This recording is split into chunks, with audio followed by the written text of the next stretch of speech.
Welcome to Kanishka IAS. I am Mahender Reddy. మనం ఈరోజు చర్చిస్తున్న ముఖ్యమైన అంశం ఏంటంటే టీఎస్పీఎస్సీ నోటిఫికేషన్కు సంబంధించిన వివరాలు గతంలో చర్చించాం. ఈరోజు మనం జూన్ 9న జరగబోయే ప్రిలిమ్స్లో తప్పనిసరిగా మనం ఒకరు క్వాలిఫై కావాలి అనడానికి ఎలాంటి ప్రణాళిక ఉంటే మంచిది అని చూస్తాం. సో నేను మొదటి నుంచి చెప్తున్నాను, these kind of exams always there was no difference between senior and junior. Already it has proved. Again I will tell you, there is no difference between senior and junior. Again it is going to be proved. Depend on your plan, depend on your quality information, depend on your quality guidance, depend on your quality mentor. These are the factors played important role to clear the prelims. మనం prelims qualify కావడానికి మీకు ఖచ్చితంగా మంచి material అంటే books ఉండాలి. రెండవది వచ్చేసి మంచి ట్యూటర్ అంటే గైడ్ చేసే వాళ్ళు ఉండాలి. సో అదే విధంగా మంచి పద్ధతులు అన్ని కూడా మన దగ్గర ఉండాలి అన్నది నేను చెప్తాను. సో వీటిని పొందుపరచుకుంటే తప్పకుండా మనం ప్రిలిమ్స్ క్వాలిఫై అవుతాం. ఎగ్జాంపుల్ మనం ఇప్పుడు టైం తీసుకుంటే ఈ రోజు ఫిబ్రవరి 27 అనుకుంటున్నాం. సో 28 నుంచి మన ప్రిపరేషన్ మొదలు పెట్టుకున్నా మనం రఫ్లీ ఒక కౌంటింగ్ అనేది చేద్దాం. మార్చ్ 9, ఏప్రిల్ 9, మే 9, జూన్ 9 అంటే దాదాపు మార్చ్ 9 నుంచి ఏప్రిల్ 9కి 30, ఏప్రిల్ 9 నుంచి మీకు మే 9కి ఒక 30, మే 9 నుంచి జూన్ 9కి ఒక 30, మొత్తం 90 ప్లస్ ఎక్సెసివ్ అంటే how to clear prelims in 100 days అన్న దాంట్లో చూసుకోవాలి. ఈ మొత్తం 100 రోజులలో ఒక 8 days లాస్ట్ వీక్ ను మాత్రం మనం తీసేసే ప్రయత్నం చేద్దాం. అంటే మిగతాయి మనకి దాదాపుగా ఒక 92 days మిగిలినాయి. ఈ 92 days అనేటివి ఏవైతే అనుకున్నావో ఈ 92 days ని మనం మొత్తం ఒక 13 సబ్జెక్టులకు డివైడ్ చేసుకోవడం అనేది జరగాలి. మనకున్న సబ్జెక్ట్స్ ఎన్ని? మొత్తం 13 ఉన్నాయి. ఎగ్జాంపుల్ గా మీరు తీసుకోవాల్సి వస్తే ఇందులో మీరు current affairs and international events and relations అనే 2 పక్కకు పెట్టండి అని చెప్తాను ముందు. దీంతో మీకు కాన్సెప్ట్ బేస్డ్ గా ఉన్నాయి 11. ఈ 2 కరెంట్ రిలవెంట్ గా ఉండే టాపిక్స్ క్వశ్చన్స్ అనేటివి ఎక్కువగా వస్తాయి. సో 13 టాపిక్స్ లోకి వెళ్ళి each topic in and around they have to be carried at 10 to 12 questions.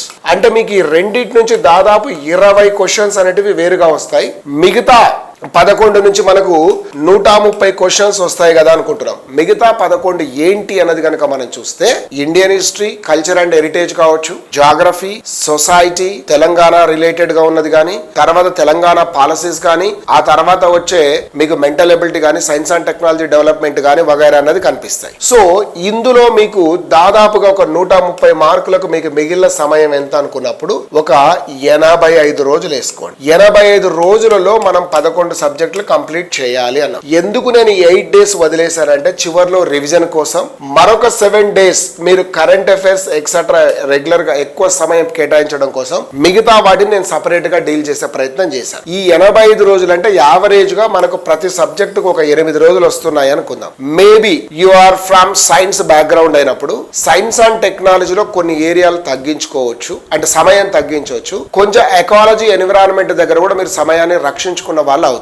So ఇక్కడ రక్షించుకున్నది 5 days లోకి మనం తీసుకునే ప్రయత్నం చేద్దాం. మిగతాదంతా కూడా మీరు ప్రతి సబ్జెక్టుకు యావరేజ్ గా ఒక 10 రోజుల సమయాన్ని ఇచ్చుకునేటట్లుగా ఉంది. ఈ 10 రోజుల్లో మనం ఏం చేయాలి?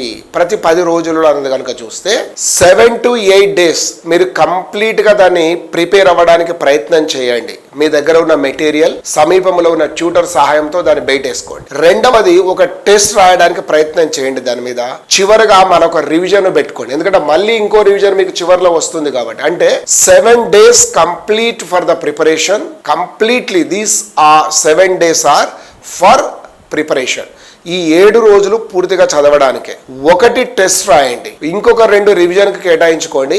ఖచ్చితంగా మనం ప్రిలిమ్స్ పాస్ అయ్యే అవకాశం పెరుగుతుంది. రెండవ స్ట్రాటజీ అంటే దీనిలో మరొకటి అడాప్ట్ చేసుకోవాల్సింది, you should observe last group 1, 2 preliminary papers. ఎందుకంటే మనకు వచ్చిన అదృష్టానికి ముచ్చటగా 3వసారి పరీక్షను రాయబోతున్నాం కాబట్టి ఈ ఎగ్జామ్ ని రాయబోతున్న ఈ ఎగ్జామ్ ని మనం ఆ 2 పేపర్ల బేస్డ్ గా కొంతవరకు తీసుకోవచ్చు. తర్వాత రీసెంట్ గా జరిగిన ఈ యొక్క ఏపీపీఎస్సీ క్వశ్చన్ పేపర్ ఏదైతే ఉంటుందో ఆ గ్రూప్ 2 క్వశ్చన్ పేపర్ ను కూడా మీరు ప్రామాణికంగా కొంత తీసుకోవచ్చు. నిజానికి ఆ ఏపీపీఎస్సీ వారు నిన్న ఫిబ్రవరి 25, 2024 నిర్వహించిన ఎగ్జామ్ ను గనక మీరు చూస్తే ఆ 2024 ఫిబ్రవరి 25 జరిగిన ఎగ్జామ్ లో ఒక 30 క్వశ్చన్స్ ఇండియన్ హిస్టరీలో కనుక మీరు గమనిస్తే నిజానికి ఒక 15 క్వశ్చన్స్ కొంత మేరకు బాగా చదివిన అభ్యర్థి పెట్టగలిగితే ఆ తర్వాత పెట్టే ప్రతి క్వశ్చన్ కూడా మనకు డెఫినెట్లీ పైకి వెళ్లే కొద్దీ మనకు చాలా కష్టపడితే తప్ప మనకు మార్కులు వచ్చే అవకాశం అనేది లేదు అన్నది తెలుస్తుందండి. So it is very difficult అవుతుంది రోజు రోజుకు ప్రిలిమ్స్ పాస్ అవ్వడం అన్నది. కారణాలు ఏంటంటే ఖచ్చితంగా క్వాలిటీ ఇన్ఫర్మేషన్ అనేది ఒకటి కావాలి. క్వాలిటీ ఇన్ఫర్మేషన్ కనుక మన దగ్గర లేకపోతే ఖచ్చితంగా మనం చేయలేము. లీగ్ కమిషన్ అనే దాన్ని ఒకదాన్ని ఏర్పాటు చేశారు.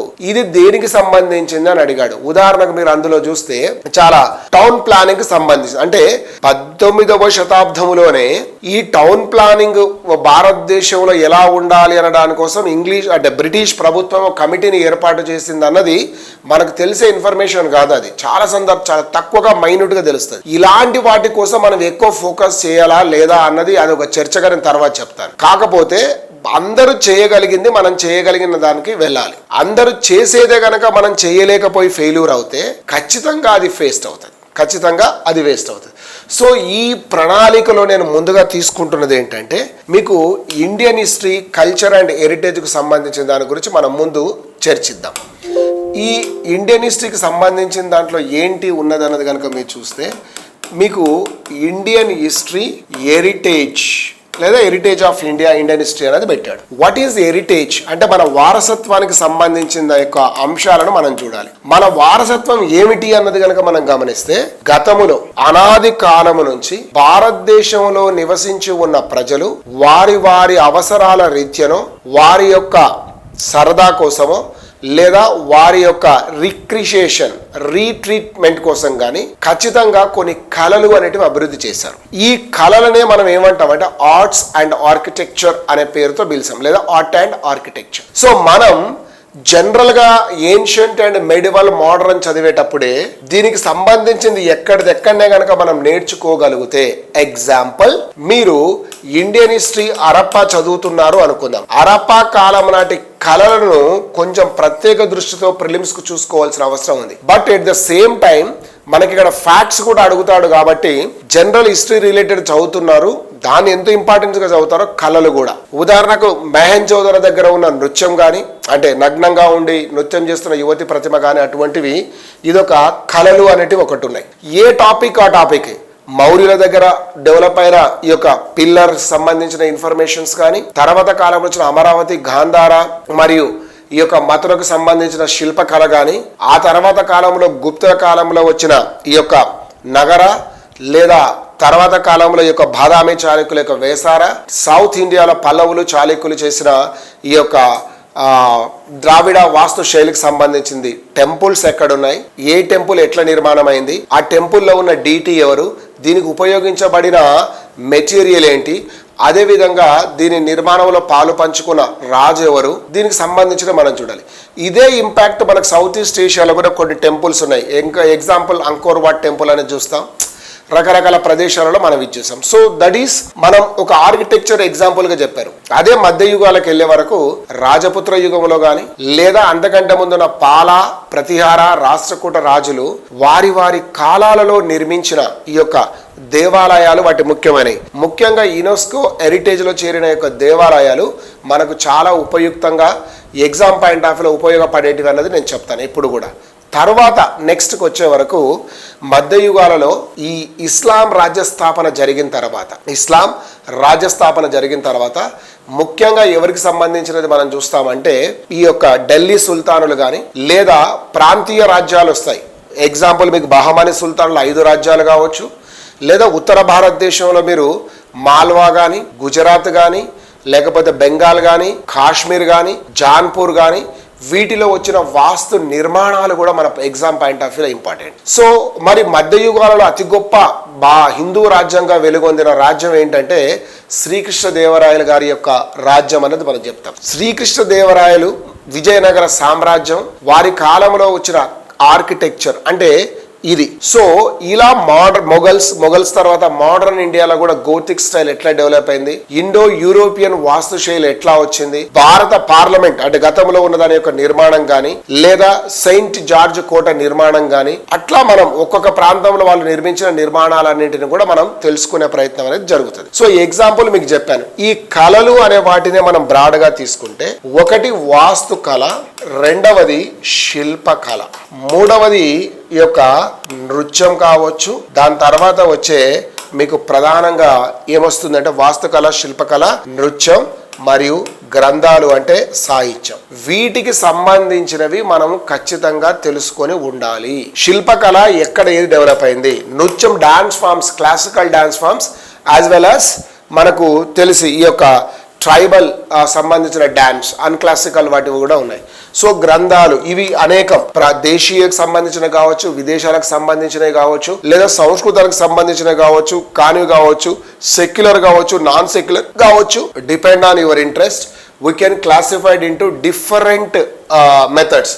సో ఇది ఒకటిగా మనం గుర్తించాల్సిన అవసరం అనేది ఉంది. సో దిస్ ఈస్ బేసికలీ నేను ఇండియన్ హిస్టరీలో అందులో కల్చర్ పార్ట్ను మీకు పరిచయం చేయడానికి ప్రయత్నం చేశాను. తర్వాత కాలంలో మనం ఒక్కొక్కటిగా తీసుకొని కూడా మనం ఎగ్జామ్ కోసం నేను చెప్పే ప్రయత్నం, మీకు అందించే ప్రయత్నం అనేది చేస్తాను. So today this is my video which helps to you to prepare this TSPSC Group 1. Thank you all.